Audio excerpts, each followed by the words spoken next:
Muy buenos días tengan todos ustedes, alumnos de la materia Introducción a Políticas Públicas. El día de hoy se encuentra con nosotros el maestro David Salas, quien es responsable de llevar a cabo algunos proyectos estratégicos en la administración pública del gobierno del Estado, y también es académico en la Universidad Autónoma de Yucatán, en la maestría de Gobierno y Políticas Públicas, y quien el día de hoy ha sido invitado para apoyarnos con respecto a los temas que estamos viendo ahora relacionados a las fases de las políticas públicas, en especial a la fase relacionada con la toma de decisiones, en donde David es experto en materia, y pues la idea es que hoy nos platique un poquito al respecto. Y bueno, para ello la dinámica va a ser que le voy a estar realizando algunas preguntas, y la idea es interactuar con David, que él nos platique su experiencia, cómo se ha aplicado en la administración pública, y pues para que a ustedes les sirva de referencia cómo funciona todo este proceso. Y bueno, pues antes que nada, muchas gracias, David. No, Bienvenido a ti por la invitación. a esta plataforma electrónica de la Universidad Autónoma de Yucatán. Y bueno, pues David, platícanos un poquito de cómo se toman las decisiones en el gobierno, cómo funciona todo este proceso. Bien, quiero decirles que pues existen muchos modelos para entender la toma de decisiones en el gobierno. La visión, vamos a decir, la sabiduría convencional que, pues, que se tiene, pues, de la sociedad es que, pues, básicamente todas las decisiones son de carácter totalmente vertical y son prácticamente automáticas. Sin embargo, si podemos leer a los diferentes autores que hablan sobre el proceso de las políticas públicas, a Wiltansky, a Amitai Etzioni, a Simon, podemos ver que están o resumidas en el excelente texto sobre políticas públicas de Wade Parsons, podemos ver que la toma de decisiones del sector público es mucho más compleja de lo que la opinión pública generalmente tiende a pensar, ¿no? O sea, de ver como un proceso extremadamente vertical donde no existe mediación alguna, ¿no?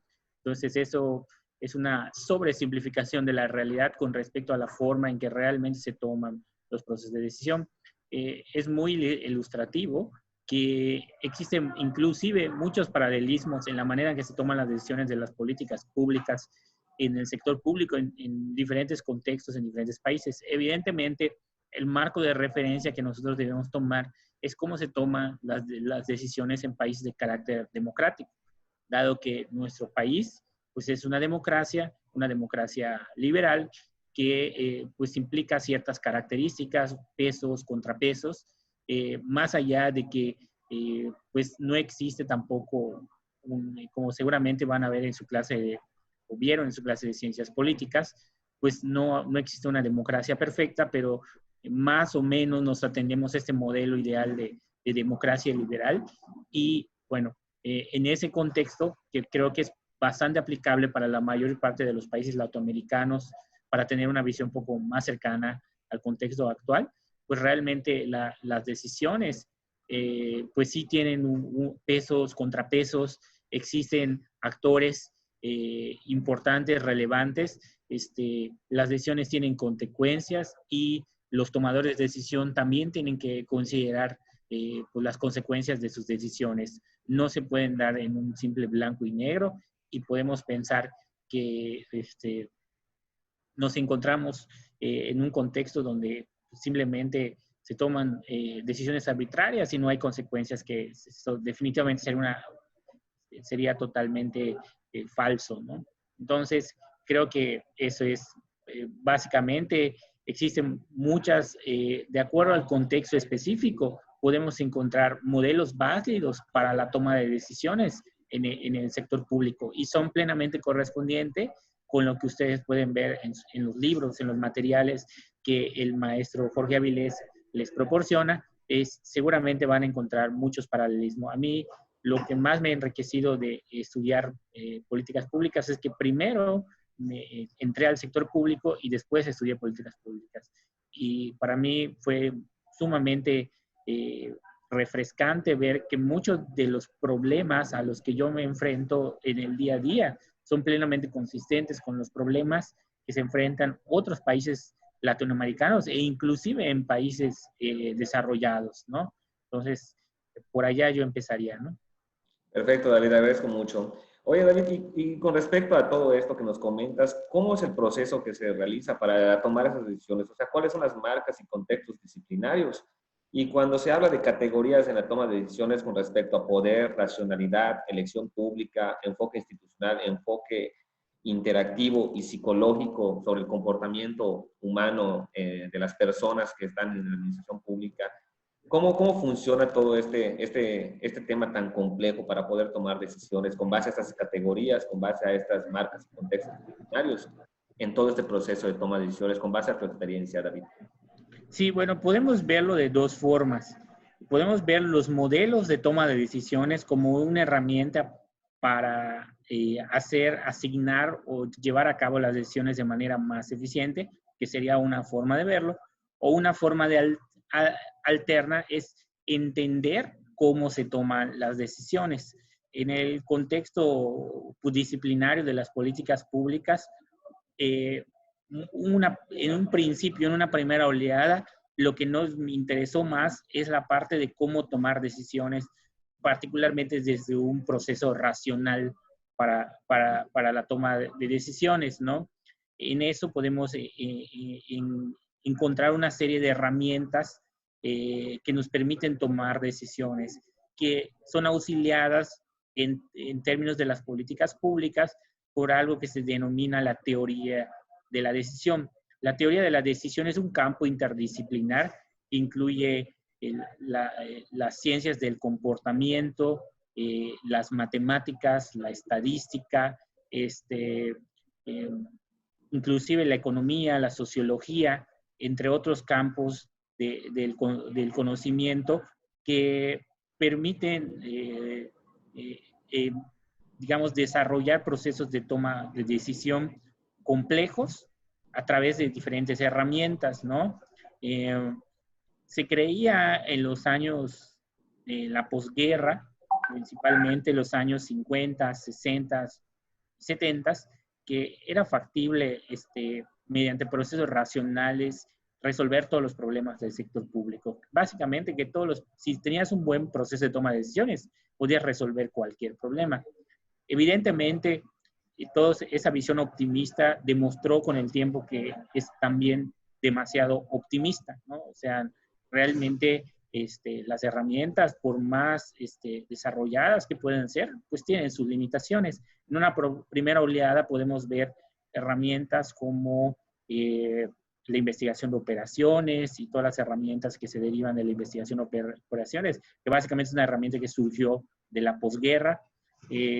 Podemos ver también el análisis costo-beneficio, que es otra herramienta, el análisis por programa, el análisis costo-eficiencia.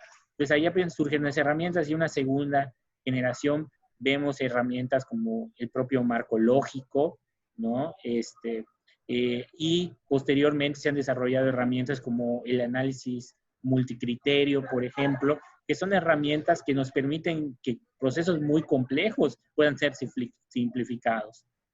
Sin embargo, hay que entender que esas herramientas son ayudas para tomar las decisiones y también entender que en cada país tienen diferente grado de institucionalización. Es decir, puede ser que las herramientas estén allá y los tomadores de decisiones las utilicen apoyados por los técnicos o tecnócratas, ya sea como simplemente un criterio a la hora de tomar decisiones o en su caso ya sean obligatorias, ¿no? Entonces, por ejemplo, lo que sucede en el caso de México y particularmente en el caso de Yucatán, que herramientas como el marco lógico o el análisis costo-beneficio son herramientas de carácter obligatorio. Entonces, estas son herramientas que ayudan a tomar decisiones.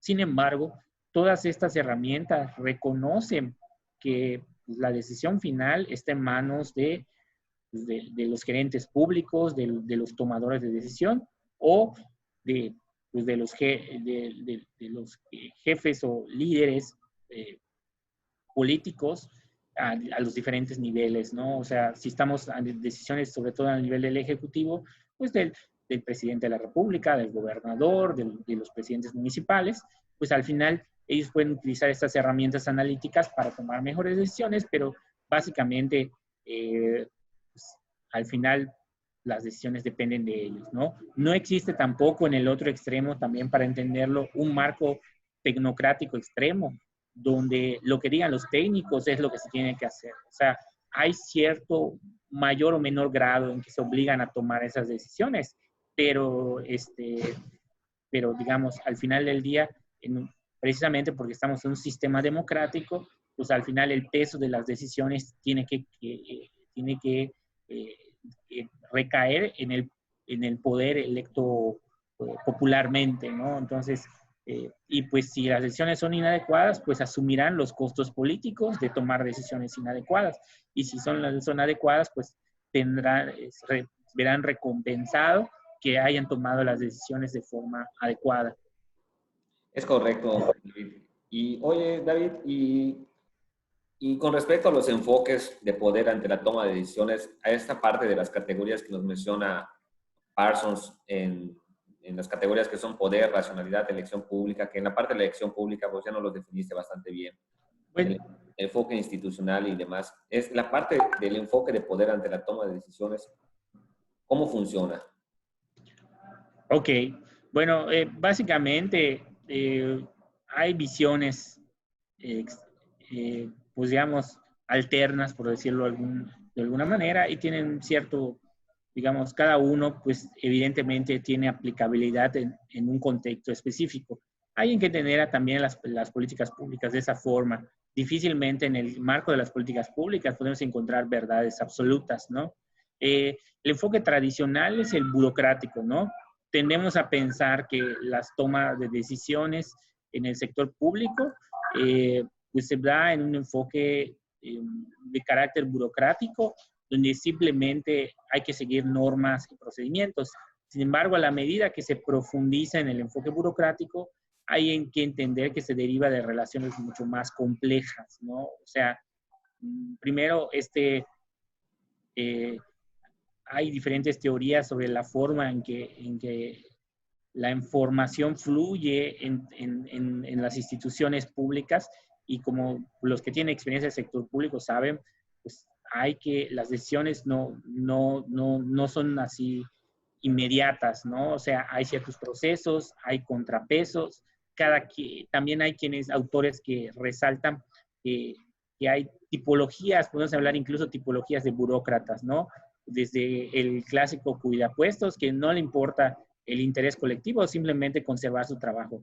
Y como solo le interesa conservar su trabajo, pues no, pues las decisiones sí son muy lentas, ¿no? Porque tiene que verificar al 100% que se cumpla cada aspecto de lo que la norma. Y a veces los procesos en el sector público son muy complejos, ¿no? Entonces, digamos, no es permeable tanto a las necesidades de la gente, simplemente tiene que cumple con su trabajo, pero evidentemente eso tiene costos, ¿no?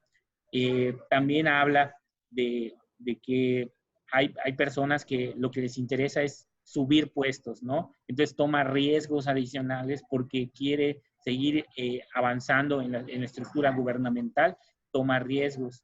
Y por el otro lado, hay gente que pues, sí tiene un compromiso real y son muy innovadores, pero el propio sistema le impide que estas decisiones se puedan llevar a cabo de manera, de esos cambios, esos procesos, esta innovación se pueda dar de forma adecuada. Entonces, básicamente, lo que reconocen los autores es precisamente eso. Y no estoy hablando ni de Yucatán ni de México en lo particular, sino es en todas las, incluso en las instituciones burocráticas que tienen más,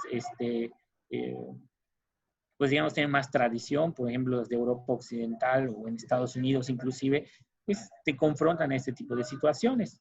También se habla también de un enfoque pluralista en la toma de decisiones. Por ejemplo, sería por citar, sería muy tardado citar todos los enfoques. Hay quienes hablan de un enfoque pluralista, ¿no? Esto, por ejemplo, es la idea de que la sociedad civil puede incidir en la toma de decisiones, los famosos think tanks, ¿no? ¿Qué son los think tanks? Para el que no conozca el término, como su nombre literal significa tanque de pensamiento, ¿no? Son organizaciones de la sociedad civil que tienen diferentes causas, ¿no? En Estados Unidos este proceso se denomina lobbying, en México normalmente se traduce como cabildeo. Entonces, esas organizaciones de la sociedad civil cabildean para llevar a cabo ciertas políticas o que se implementan ciertas políticas que ya existen, ¿no? Entonces, cada quien vela por sus intereses. Entonces, como que el gobierno es más plural que el enfoque tradicional tiende a pensar, ¿no? Sí, también, sin embargo, hay quienes que ven en este enfoque pluralista cierto elitismo, ¿no? Porque ¿quiénes son los que tienen representatividad? ¿Quiénes son los que tienen el derecho de picaporte? Pues tienen, algunos autores critican que realmente son la gente que tiene pues mayores influencias, como empresarios, ciertos grupos, ciertos sindicatos poderosos, etcétera, mientras que en muchos grupos de la sociedad que tienen causas justas no están claramente representados. Digamos, el caso más estudiado es el caso de Estados Unidos, donde el cabildeo o el lobbying, como ellos denominan, es muy fuerte, ¿no?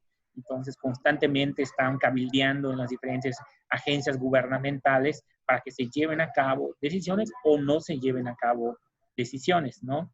Y evidentemente, esta arena del conflicto que se rige por ciertas reglas. De hecho, en Estados Unidos el cabildeo está regulado. Pues también se da en el Congreso, ¿no? Allá se buscan iniciativas, sobre todo, que favorezcan a ciertos grupos, y apoyan a ciertos candidatos para que esos candidatos pues lleguen al Congreso y desde allá apoyar cierta plataforma con las que están identificados sus votantes y ciertos grupos de la sociedad.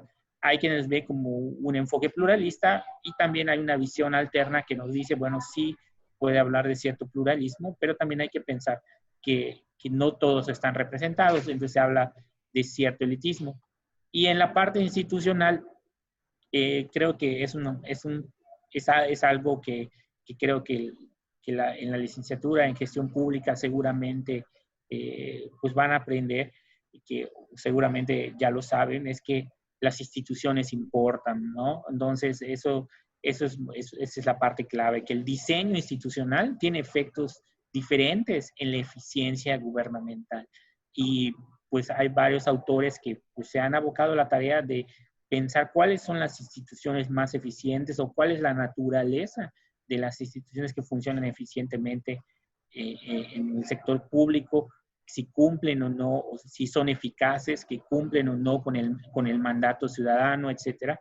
Y pues ahí hay diferentes marcos analíticos. Está como la teoría de la elección pública, la teoría del agente principal, pues, entre otros enfoques económicos, ¿no?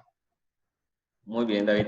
Oye, David, ya para ir ya finalizando esta entrevista, con respecto al modelo dual que nos platica Parsons, donde hace referencia al corporativismo y el poder de los profesionales en la toma de decisiones, que eso pues cada vez pues va teniendo mayor cobertura y como yo les he platicado a los alumnos de la materia, que esto ha venido evolucionando y cada vez se van realizando más estudios científicos en cada uno de los procesos de las políticas públicas, ¿no? Ya cada vez esto va bajando en todos los niveles. Primero fue a nivel nacional, luego a nivel subnacional con las entidades federativas, y pues la idea es que esto llegue también a los municipios, quienes, como tú y yo bien sabemos, están mucho más rezagados en materia, ¿no? ¿Cómo funciona este apartado en la toma de decisiones, este modelo dual que nos platica Parsons del corporativismo y el poder de los profesionales en la toma de decisiones de políticas públicas? Bueno, ajá. Sí, te escucho. Bueno, básicamente allá tenemos que entender que pues hay quienes hacen muchas analogías entre el sector público y en el sector privado, ¿no? Y podemos hacer ciertas analogías entre el sector, entre la alta burocracia, como se le llega a denominar, con, pues, ¿cómo se llama? Con la clase ejecutiva o los corporativos de las empresas privadas, o sea, la alta jerarquía empresarial, ¿no? Entonces, la alta jerarquía empresarial con la alta burocracia, muchas veces se hacen analogías, ¿no? Donde muchas veces es en esta, digamos, a este nivel, ya regresando al tema de cómo funciona en el sector público, es donde muchas veces se le da, se le da jugada a los profesionales, ¿no? El peso de la tecnocracia en nuestro país y en general en los países occidentales ha sido bastante fuerte, particularmente a partir de la posguerra, ¿no? Pero se siente especialmente su influencia a partir de los años 80, ¿no? Entonces, se va incorporando una clase profesional diferente, ¿no? De especialistas, y también la complejidad del gobierno nos lleva a súper especialistas, a gente que está en temas muy particulares, pero esto se debe a la naturaleza tan compleja del gobierno, ¿no? Entonces ya no basta un especialista en políticas públicas, sino hay un especialista en salud pública, hay un especialista en seguridad pública, hay un especialista en economía, en política económica, en política fiscal, en finanzas públicas, etcétera. Entonces cada vez se vuelve más complejo y surge la necesidad de un sector público más profesional. Esta tendencia, como mencionas, se ve claramente tanto a nivel internacional como a nivel nacional, y yo considero que a nivel local también está claramente de que cada vez hay una necesidad de gente con un perfil cada vez más profesional. Sin embargo, hay que también ser honestos y plantear de que hay retos hacia el futuro, hay cada vez un mayor cuestionamiento de parte de la sociedad del juicio que emiten los especialistas. Antes los especialistas pues tenían básicamente monopolizados los canales de comunicación a través de la televisión, la radio, los medios convencionales, y ahorita pues surgen otros mecanismos como las redes sociales que permiten pues, que prácticamente cualquiera sea un experto en políticas públicas de cualquier tema, ¿no? Entonces, eso presenta retos y cuestionamientos. Creo que la respuesta de los profesionales del sector público, yo soy creyente de que se requiere un sector público más profesional, que constantemente esté innovando, capacitándose, especializándose en diferentes áreas del conocimiento donde se están desarrollando sus actividades, pero yo creo que la respuesta a esos cuestionamientos es un perfil cada vez más profesional, ¿no?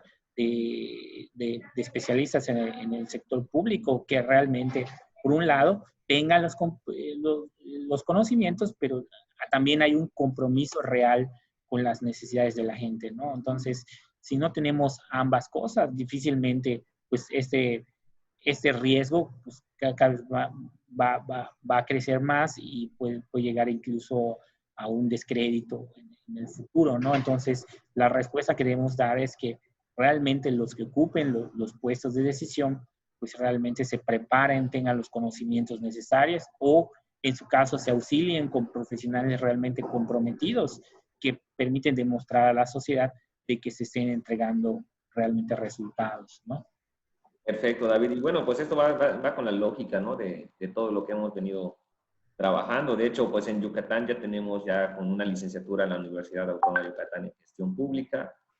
Contamos ya con maestrías en Gobierno y Políticas Públicas en la universidad, en la UADY y también en otras instituciones. Entonces yo creo que hemos avanzado en la materia y lo que sí, pues tal vez nos tardamos un poquito en comparación con los países occidentales que algunos que desde principios del siglo ya estaban realizando estudios y profesionalizándose y aplicando nuevos modelos, bueno, en cierta parte el tema del nuevo modelo de gestión, que es enfocado a resultados y aplicando teorías gerenciales, ¿no? Y también Parsons nos habla de este tema de las teorías gerenciales, de cómo con base a objetivos también se van tomando decisiones y se van delegando responsabilidades a través de motivaciones en la administración pública y demás. Y ya cerrando todo este tema, ¿cómo concluyes en tu experiencia, David, que todo esto, cómo está funcionando? Si realmente en la administración pública se están delegando en los diferentes niveles de toma de decisiones el poder para que esas personas puedan llevar a cabo, tomar a cabo decisiones que puedan influir en los objetivos que puedan marcar el rumbo de un estado, de un país o de una localidad. ¿Cómo estamos? ¿Cómo se está funcionando este modelo dual del cual habla Parsons en la toma de decisiones? Bueno, pues yo creo que en general, sí, para resumir el comentario, te puedo decir que en el sector público estatal, sí, tanto los modelos para tomar mejores decisiones, pues sí se están incorporando. Algunos ya normativamente, pues son obligatorios y luego y no solo son obligatorios desde el punto normativo, sino que constantemente se está preparando, como tú lo debes saber, como tú lo sabes perfectamente, pues ya se están incorporando gente profesional que con conocimiento, hay mucha capacitación, está trabajando para que todas estas herramientas permitan a los tomadores de decisión pues tener la información necesaria para diseñar e implementar mejores políticas públicas. Y definitivamente pues esto estamos avanzando muchísimo.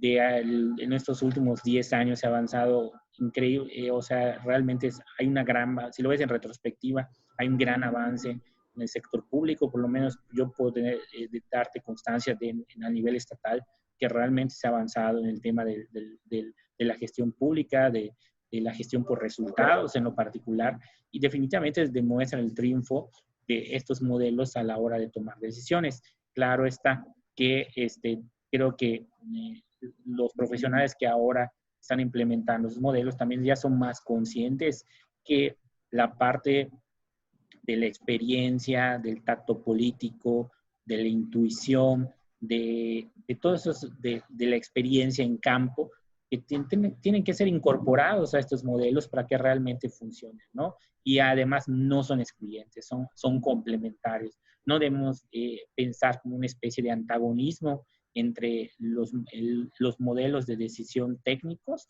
con respecto a otras formas de tomar decisiones. Más bien yo digo que son complementarias. Donde creo que hay una deuda pendiente es en la parte de entender desde el punto de vista académico, científico, la manera en cómo se han tomado las decisiones. Hay un gran hueco en la literatura de cómo se toman decisiones en México y documentar todos esos procesos.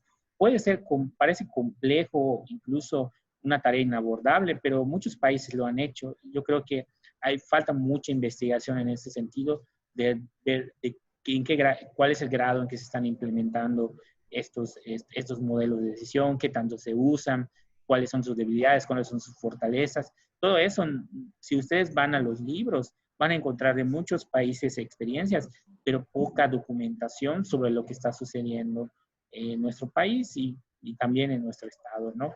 Creo que los que vayan a hacer un trabajo terminal en la licenciatura en gestión pública sería un tema muy interesante que ustedes documenten algunos de estos procesos de toma de decisión y cómo se implementan en el mundo real. Yo les puedo hablar de mi experiencia, pero bueno, mi experiencia está limitada únicamente al contexto donde me desarrollo profesionalmente, pero evidentemente pues hay mucho por decir en esta materia, ¿no? Pero definitivamente de que se están incorporando a la hora de tomar decisiones. Muy bien, pues muchas gracias, David, por esta entrevista. De verdad, valoro mucho que nos hayas regalado un poco de tu valioso tiempo. Sabemos que estás muy ocupado. Y bueno, pues a nombre de todos los alumnos de la materia de Introducción a Políticas Públicas, te damos las gracias y reconocemos este esfuerzo que estás realizando para poder brindarnos un poquito y platicarnos sobre tu experiencia en el sector público y sobre todo en la parte académica. Muchas gracias, David, y pues esperamos saludarnos pronto. Hasta luego.